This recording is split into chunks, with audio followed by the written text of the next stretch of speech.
Quinn burst through the back door, sneakers squeaking against the wooden deck, arms windmilling to keep balance. Dark curls bounced wild around the face, lit up with the biggest grin, and the red striped shirt had already collected its first grass stain of the day. Today's the day. The announcement rang across the backyard, sending a squirrel chittering up the oak tree.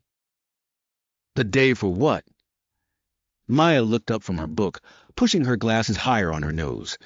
She sat cross-legged on the porch swing, perfectly content in her purple sundress and matching headband. The Great Backyard Olympics. Maya groaned. Not another competition. Remember what happened with the paper airplane championship? That was different. This time I've been practicing. To prove it, a cartwheel attempt followed, arms stretched wide, legs kicking up, and landing in a heap on the grass. Very impressive, Maya said, trying not to laugh. The back door opened again, and Leo wandered out, still in his dinosaur pajamas at 11 in the morning. At 5 years old, he considered getting dressed optional on Saturdays. What's all the yelling about? Olympics. Backyard Olympics. 3 events and whoever wins gets... A dramatic pause. The Golden Pinecone. Leo's eyes went wide. A golden pine cone? Well, it's painted gold. I used Mom's craft supplies. From behind the potted tomato plants emerged a pine cone covered in so much gold glitter it looked like a disco ball. Maya closed her book with a sigh. Fine, but I'm keeping score, and we're following actual rules this time. No making them up as we go. Deal. The first event was announced with great ceremony, the incredible obstacle course. The course wound through the entire backyard, under the picnic table, over the sandbox, around the vegetable garden, through the tunnel made from old cardboard boxes, and ending with 10 jumps on the trampoline. Leo went first, attacking the course like a tiny tornado. He crawled under the table so fast he bonked his head, laughed it off, and kept going. The sandbox proved tricky. His little legs had to work hard to climb over. By the time he reached the trampoline, he was giggling so hard he could barely count his jumps. 7, 8, 11, 12. That's not how counting works, Maya called out, making notes on her clipboard. My turn.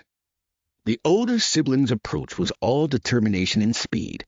Under the table, smooth. Over the sandbox, easy. Around the garden, perfect. Through the tunnel, crash! The cardboard boxes collapsed in a spectacular fashion, leaving only a pair of legs sticking out one end. Are you okay? Maya rushed over, Leo right behind her. A muffled voice came from inside the cardboard. I'm fine. Does this mean I have to start over? No way, Maya said, helping pull her sibling free. Leo knocked over the watering can, and he kept going. I did? Leo looked proud. Maya took her turn with careful precision, treating each obstacle like a math problem to be solved. She moved steadily, never rushing, never stumbling. Her dress stayed perfectly clean, and she counted each trampoline jump in a clear voice.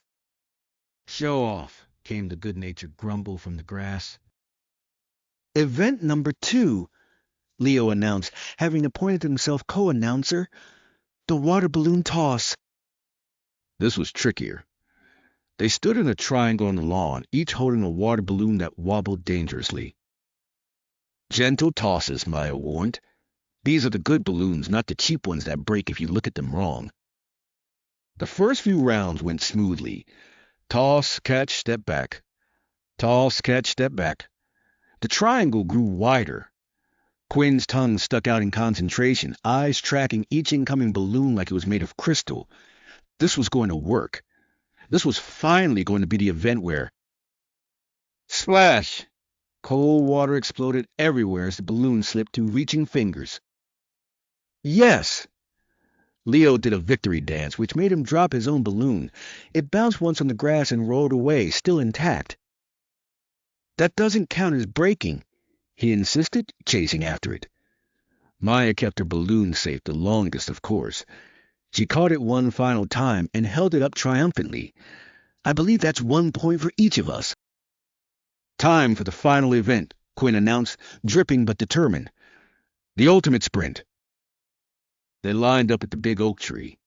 The finish line was the back porch, probably 30 yards, though it looked like a mile when you were trying your hardest. "On your marks," Maya said, crouching into a runner's stance. "Get set," Leo added, bouncing on his toes. "Go." 3 sets of feet pounded across the grass. Leo's short legs flipped furiously, his dinosaur pajama top flapping like a cape. Maya ran with perfect form, just like she'd learned in PE class, and in the middle, arms swinging wildly, teeth gritted with effort, was the architect of great backyard Olympics. The porch grew closer. Leo started to fall behind, his giggles slowing him down. Maya pulled ahead, her longer legs eating up the distance. This was it. Time to dig deep, to find that extra burst of speed, to... The foot caught on something. Maybe a root, maybe nothing at all, and suddenly the ground was coming up fast. A spectacular tumble followed, all elbows and knees and grass stains. Maya reached the porch first, Leo close behind. They turned to see their siblings still on the ground, shoulders shaking. "Hey, are you hurt?"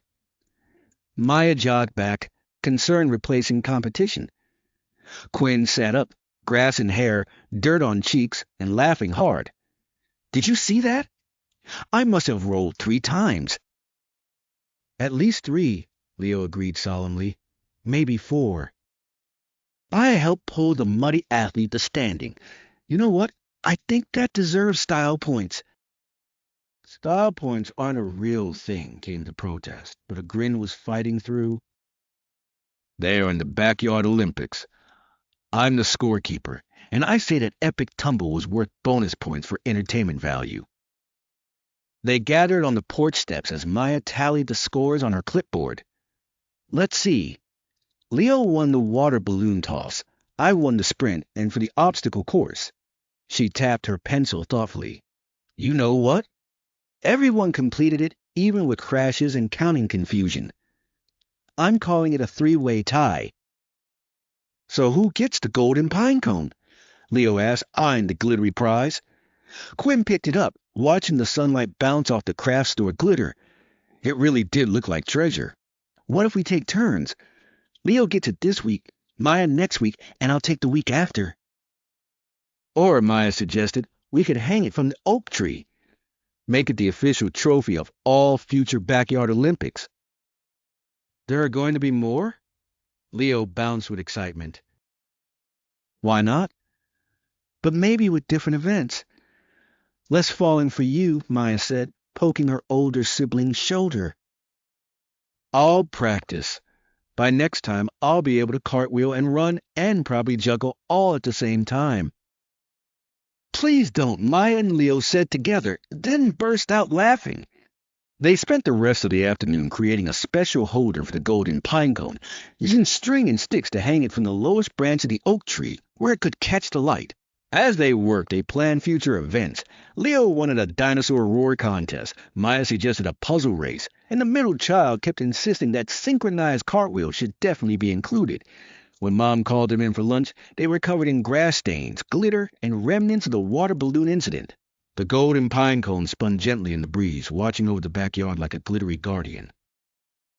"Look at you 3, Mom said, shaking her head but smiling. "Do I even want to know?"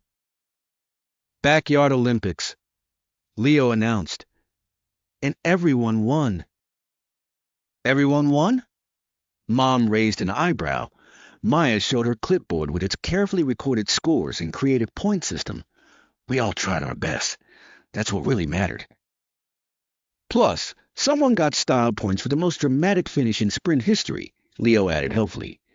Quinn stood between the siblings, one arm around each, still finding grass in surprising places, but grinning wide. "Next time, I'm going to try even harder. Maybe I'll even stay on my feet for the whole race." "Or maybe you won't," Maya said. "But you'll keep trying, and that's what makes it fun to watch." "And fun to do together," Leo added, wrapping his small arms around both older siblings' waists.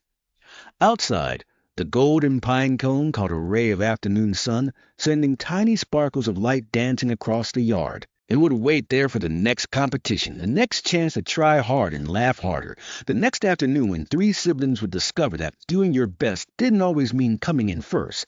Sometimes it meant getting up when you fell, cheering for each other, and finding creative ways to make everyone feel like a winner. The scoreboard might have shown a three-way tie, but the real victory was in the grass stains, the laughter, and the promise of more backyard adventures to come. After all, in the Great Backyard Olympics, trying your best was the only rule that really mattered.